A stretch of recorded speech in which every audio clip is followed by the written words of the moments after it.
evening, and welcome to another edition of the Daily Deuce. I am your host this evening, John Webster. Thank you for tuning in to listen to us. Tonight's episode is going to be strictly about the NFL playoffs, the NFC Championship and the AFC Championship. And we have a special guest. I don't really call him a guest anymore. He's somebody that's been with us for many episodes, our preseason analysis for the last 2 years, the one and only, the Reverend Dr. Jesse Clay. Jesse, how you doing, man? I'm doing quite well. Thank you for inviting me to the Daily Deuce. It's always a great place to come and talk sports, and I appreciate you calling on me to talk about the NFC Championship and the AFC Championship. We're going to get right into it, but before we do that, I would be remiss if I didn't say hey to the man, the one, the only, Sean Pitt. Hey, fellas, how you doing? Can't wait for the Super Bowl this year. Why is that, John? I think these are two of the best teams in the league. This is how it's supposed to be. The two best teams get to play each other, so I'm loving it. So you think these are the two best teams? Absolutely. Absolutely. Hands down. Hands down. Okay. All right, we're gonna come back to that in a little bit. But before we get there, let's go back and rehash the NFC Championship. I think Jesse, you want to just say fly, Eagles fly, right? Well, that is what they did from the opening tip when the Philadelphia Eagles got the football, and Barkley ran it all the way in for a touchdown. It was the beginning of a magical evening. And, you know, it wasn't something that was something that was lucky. He'd been doing this all along, maybe not on the first play, but he's been running these 60-yard rushing plays every game, and he's been killing them. So, yeah, it is fly, Eagles, fly. And we was like, we couldn't believe our ears and believe our eyes what he had just accomplished. Knew he was going to get 100 yards. Well, doggone, he had 100 yards almost on the first carry. Yeah, you're right. Absolutely. Hey, you know what I'm going to do, Jesse? This is what I'm going to do. I'm going to put on my commander's hat, and I'm going to look at it from a commander side as you look at it from the Eagle side. I know that's just going to get you excited and want to put more points on the board, but, you know, talk to me. Saquon Barkley, absolutely unbelievable running back, one of the best in the NFL, without a doubt. The first run, you know, I'm sitting there watching it, and I got to be honest with you, I'm hoping the Commanders win. I'm rooting for the Commanders. They go down the field, 18-play drive, get 3 points, and I say, okay, this may be something to watch all the game. They kick off. Philadelphia gets the ball. Saquon Barkley breaks to the left, bounces off two people, and he's off to the races. What happened, Jesse? Why did it happen? Can you tell me? Well, that's a good question. I can't really say why it happened or what was happening, but I can tell you that we were very concerned after, I believe it was 17-play drive, and they got a field goal out of that, and which meant that they could move the ball, they could have ball possession, and so to respond in that manner was overwhelming, because we knew that we could not come down and score a field goal or get a 3-and-out. We had to get some points, and getting points that way changed the game. Changed the game. Nobody expected that, and so it was a phenomenal run, one for the ages and one for the history books. I'm sure of that. One thing I saw from a commander standpoint, the first drive was 17 or 18 plays. Yeah. And that says something to do that, because you got to be precise to do 17 to 18 plays without turning that ball over. Law of averages are against you. But the thing is, it was so Philadelphia's defense, even though it was an 18-play drive, they were so locked in, and it was so hard to get anything off of Philadelphia. It was painful, like 3 yards here. Then I'll give you another 3. Then I'm going to hit you. Yeah, I'll give you another 2. Okay, you get a first down, but I'm going to hit you again. I mean, they were getting first downs, but it was taking so much out of them to get a first down, to get down the field, to matriculate the ball downfield. Philadelphia's defense was just something else. I mean, what's that kid's name on Philadelphia's front line? Jalen Carter? Is that him? Oh, That's right. my goodness. Oh, my goodness. He's something else. He's a one-man wrecking crew. He is. He is. It's unbelievable what they were doing on defense. And even though it was a 17-play drive, felt like the Philadelphia Eagles were still in charge. Mm-hmm. Although they did score 3, and that's all they scored was 3 on that series. A lot of teams would have folded. I got to give the Commanders some credit. They knew they executed a great game plan, short passes, short runs, but it was to no avail when it comes down to the full course of the game. They didn't do that again. That was the last time they did that. And I want to give a lot of credit to Vic Fangio, because I think if it was last time we was in the Super Bowl, our team would have been demoralized, but we were energized. And the next time we came out, we was on them. We're not going to let you do that. But I have to say, John, you have a quarterback who, for the next 10 years, is going to be right there in the thick of things in the NFC East. And I'm looking forward. The NFC East, at some point, will be coming back. But right now, it's just going to be the Eagles and the Commanders. Well, I can't disagree with you, Jesse. I think Jaden Daniels is a wonderful quarterback and also a wonderful leader. But what I hope Commanders fans will be able to do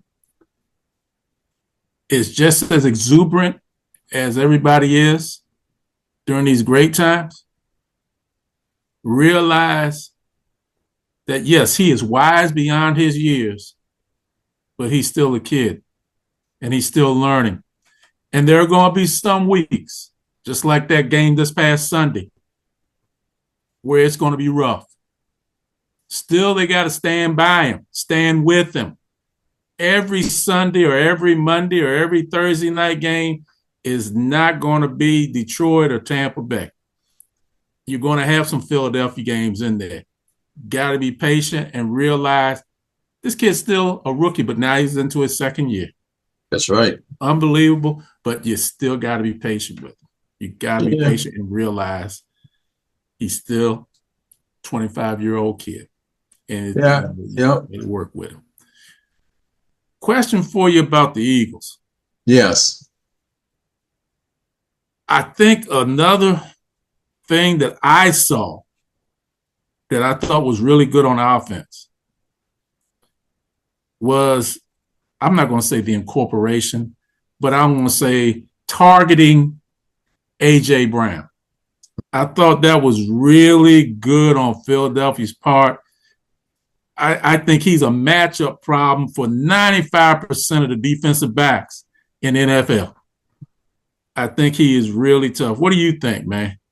Yeah, I think all of our wide receivers, and when I say all of them, I guess we're talking about Smith and Brown and Goddard.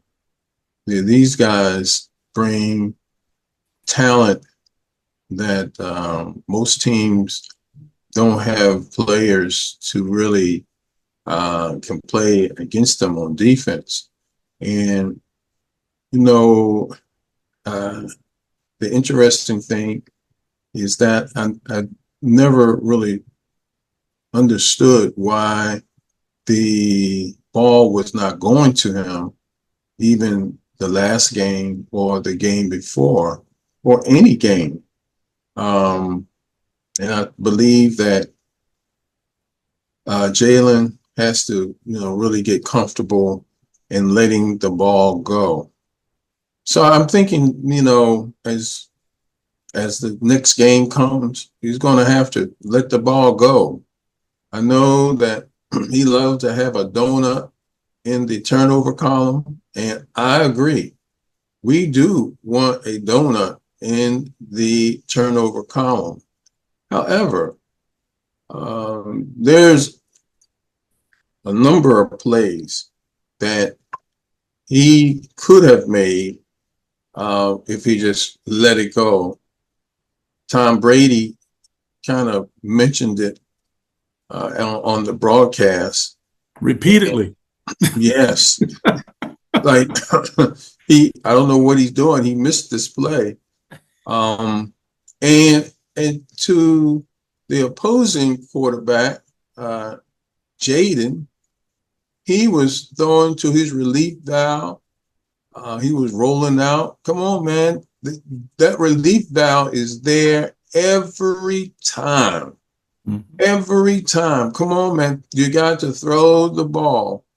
So he threw the ball more this game, which was, I thought, a much better selection for him.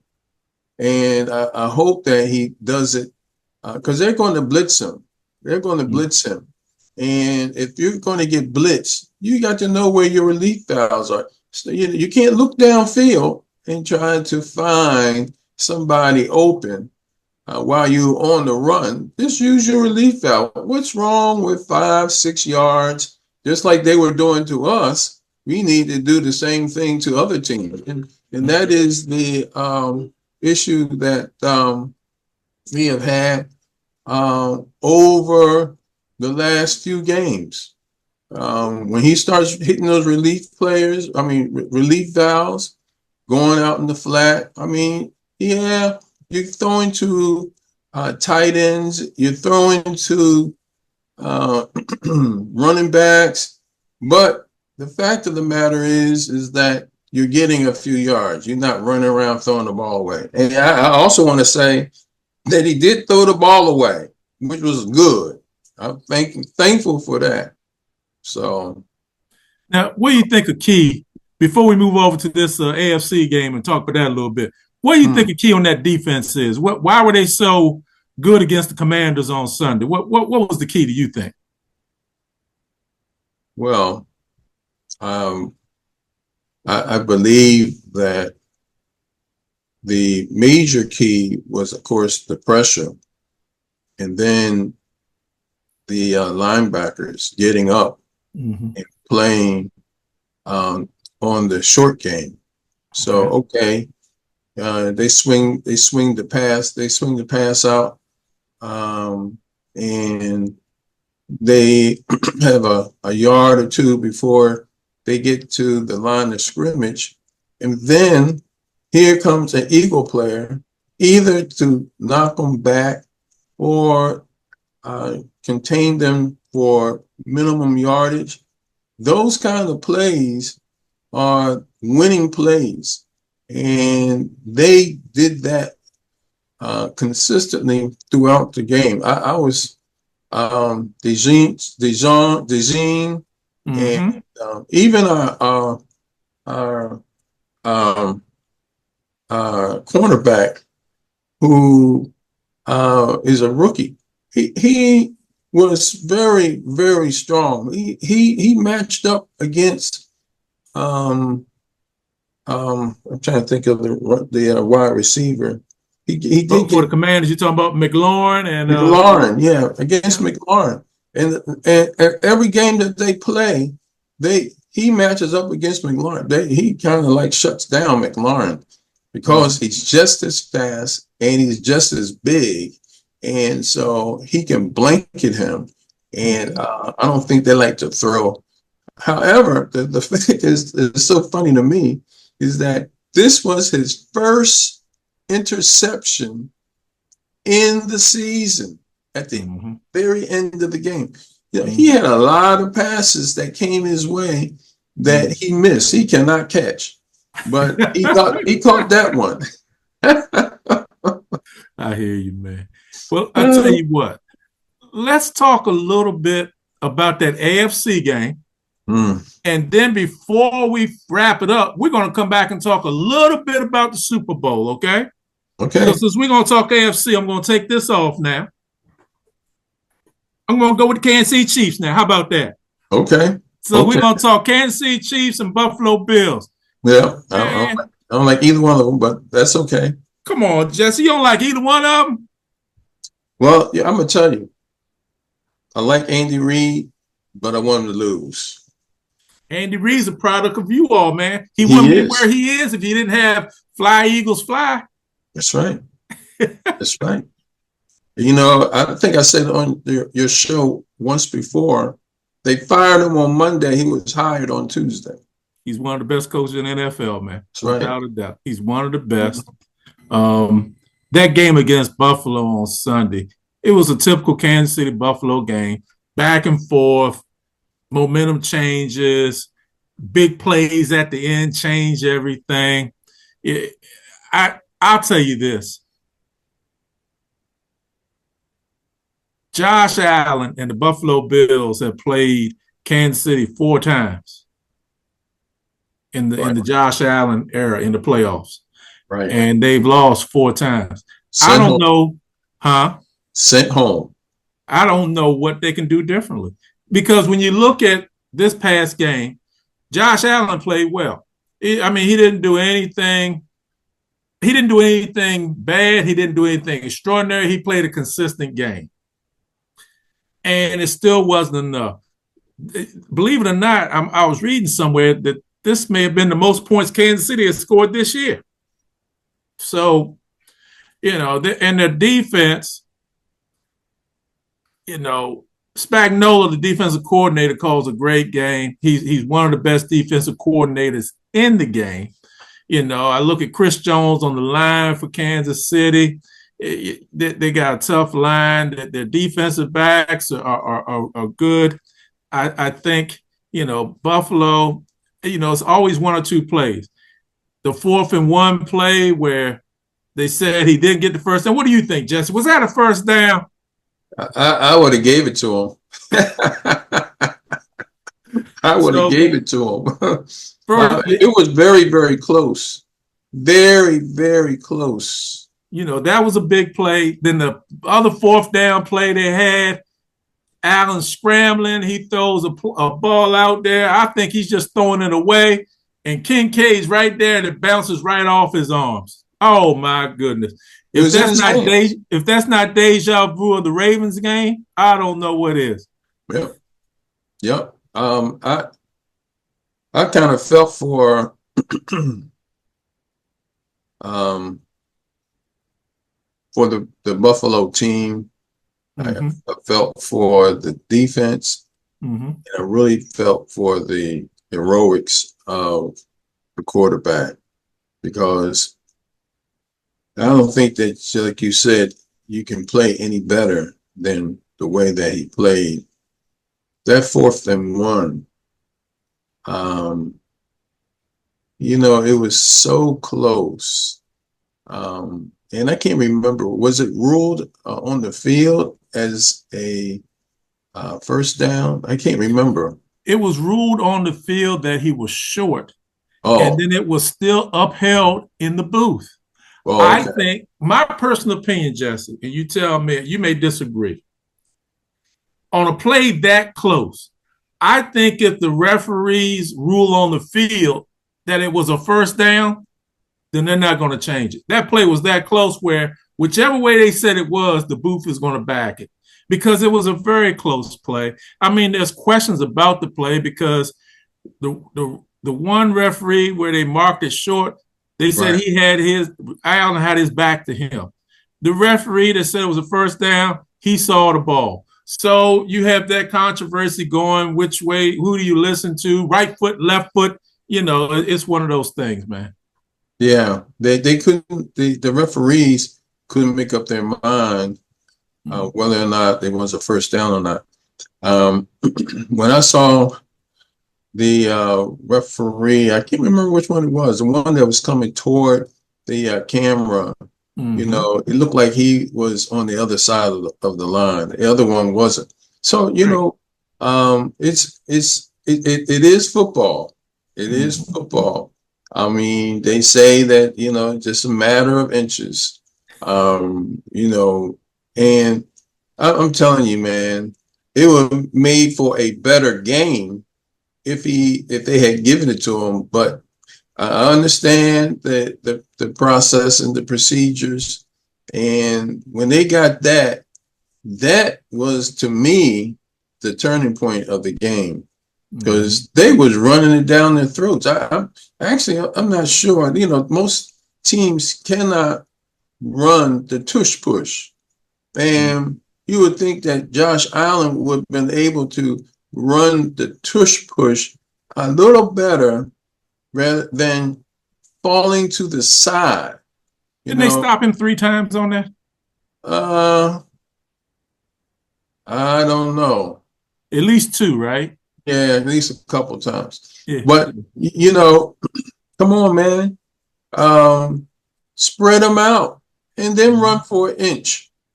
Good gracious. But there's nobody like Philadelphia that can run that play. There's nobody else in the league. Everybody tries to duplicate it, replicate it. There's nobody that can do that like Philadelphia. Josh Allen is big, if not bigger than Jalen Hurts, but I don't. Even though it's a tush push, there's still a technique to it, in my it opinion. is. And I think Philadelphia understands that technique. I agree with you. Josh Allen was falling off to his left. I can remember at least 2 times. It was on a 2-point conversion and then another fourth down where he did not get it. I'm sorry. I thought you were talking about that they ran. You were asking whether or not they ran the tush push twice in a row. No, no, no. Yeah, they had run it about 3 times. Yeah, and Yes, Kansas City shut them down. that's Shut them right. down. Yeah, So, you and know, Philadelphia, and they shut down Philadelphia too. I think for the 2-point conversion, they right. shut down Philadelphia there. So they're trying to come up with a defense to stop the tush push, and it's very interesting to me that they went to the tush push when they have. I think Josh Allen is probably one of the best quarterbacks in the AFC. They just have so many great quarterbacks. When you think about Lamar Jackson, when you think about Joe Burrow, there's another one. There's one more. Justin Herbert. Justin Herbert, yes. And that guy on Kansas City, I don't know his name, is number 15. He's pretty good too. uh, hey man, these brothers come to play. Joe Burrows, to me,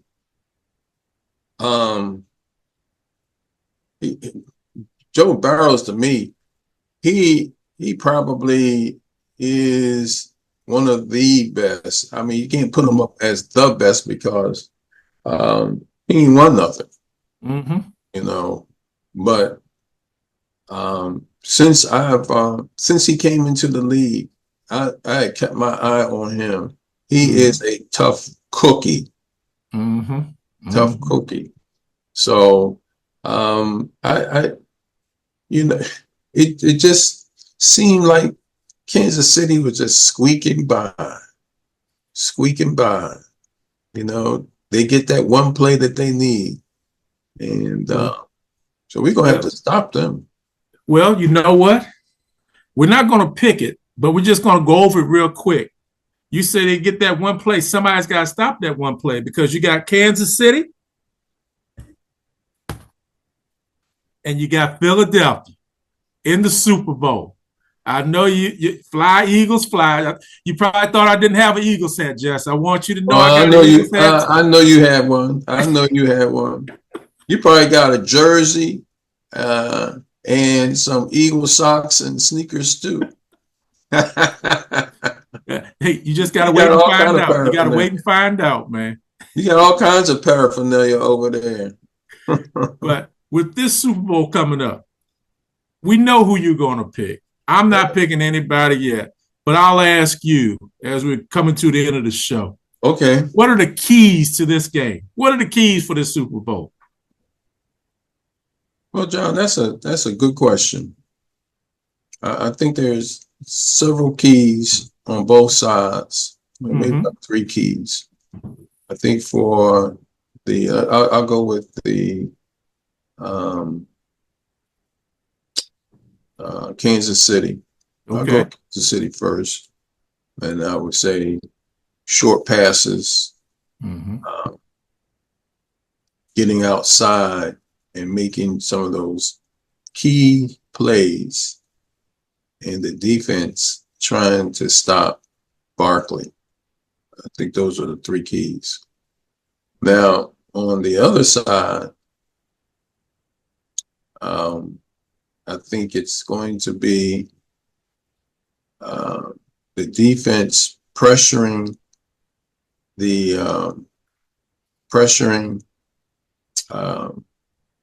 offense to make mistakes if they do make mistakes.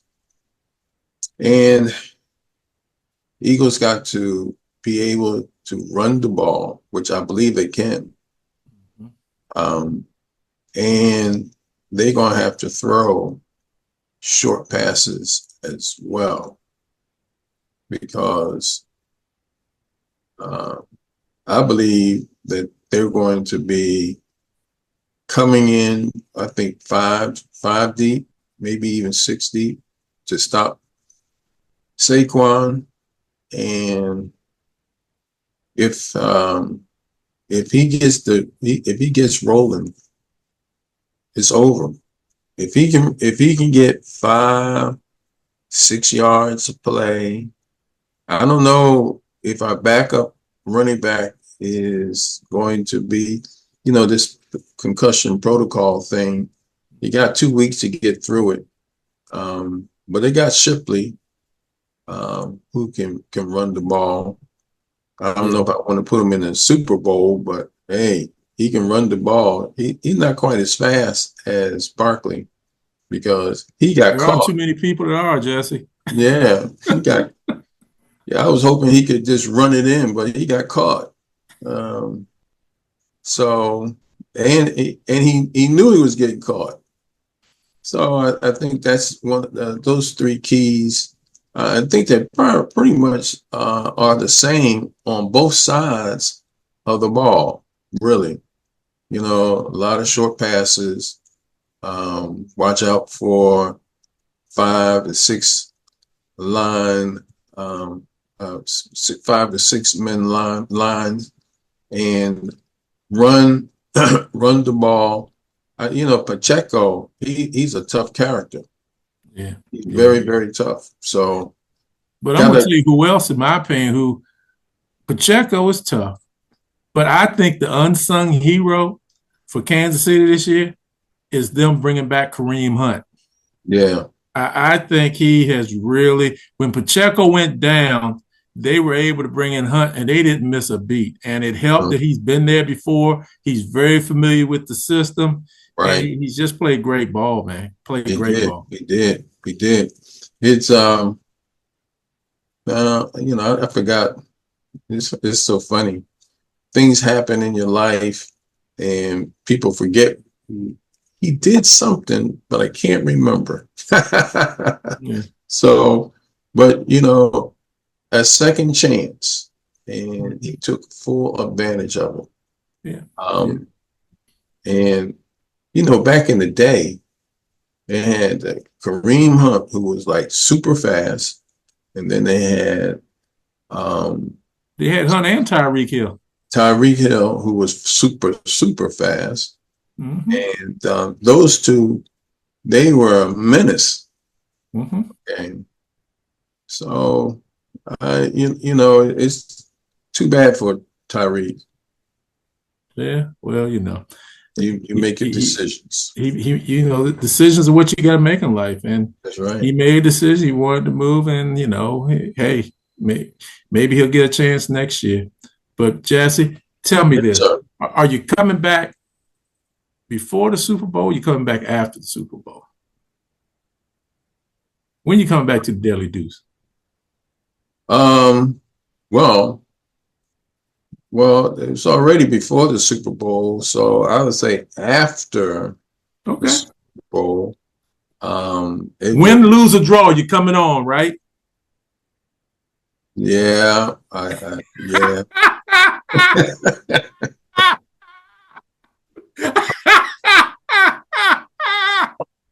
You got me on that one. Hey, Jesse. Yeah. Absolutely great having you. Great having you on the show. You did a great analysis like you always do for the AFC Championship, for the NFC Championship, and for the Super Bowl. Now, everybody, is it Philadelphia or is it Kansas City? Is it Kansas City or is it Philadelphia? We'll see in a couple weeks. Thank you all for joining us today. Jesse Clay, nothing but love for you, man. I appreciate you coming on, and I appreciate all the insight you give. For everybody, thank you for watching us. Make sure you watch some football coming up in a couple weeks. Watch some college basketball. Watch some NBA. Watch some hockey. But above all else, watch some sports and come back and see us real soon. Take care. All right. Thank you, sir. Thank you for having me on.